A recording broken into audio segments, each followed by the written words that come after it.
Hi friend, इससे पहले video में मैंने ऑल नेचुरल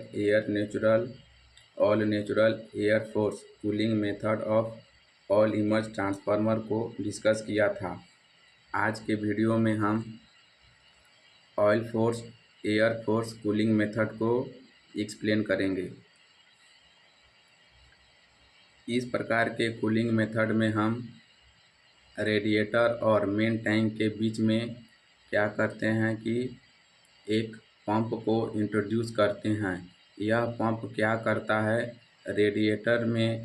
रेडिएटर से जो ठंडी ऑयल होती है उसको मेन टैंक में सक्शन के थ्रू फीड करता है और किसी किसी ट्रांसफार्मर में है ना, मेन टैंक के गर्म तेल को रेडिएटर में फेंकने के लिए भी हम पंप लगाते हैं। यानी कि कहीं पर एक पंप भी हो सकता है और कहीं पर दो पंप का भी यूज किया जा सकता है। आमतौर पर यह 60 MV से 100 MV तक के ट्रांसफार्मर में प्रयोग होता है, बट कहीं कहीं पे आप इसको 200 MVA तक के ट्रांसफार्मर में भी इस कूलिंग मेथड का प्रयोग देख सकते हैं।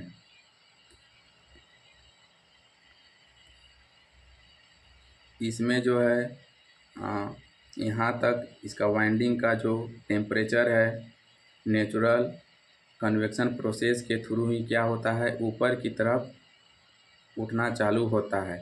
बट यहाँ पे क्या होता है, एक पंप होता है। यह पंप क्या करते हैं, यहाँ से गर्म तेल को सक करके मेन रेडिएटर की तरफ में भेजता है। अब यहाँ चूँकि हमने एग्जॉस्ट फैन को ब्लोअर को इंट्रोड्यूस किया है, तो ए ब्लोअर क्या करते हैं, रेडिएटर को वातावरण में जो भी जितना ठंडा रहता है उस ठंडा को यहाँ तक पहुँचाने का कोशिश करते हैं और यहाँ का हीट को रेडिएटर के फिन्स के द्वारा डिसिपेट कर लिया जाता है। और फिर से यह क्या होता है,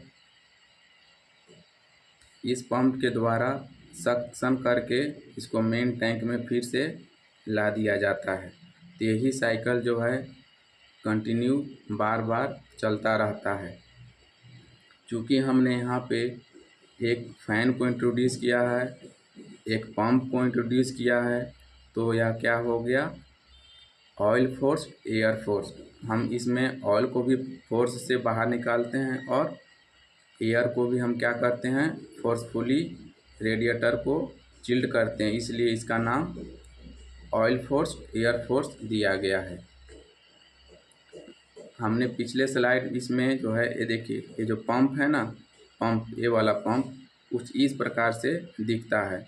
मेन पाइप में क्या रहता है, यही पंप लगा रहता है ना। यही पंप क्या करता है, हमारा ऑयल को सक करके रेडिएटर में भेजता है और रेडिएटर में जो ऑयल जमा होता है उसको फिर मेन टैंक में भेजने का काम करता है।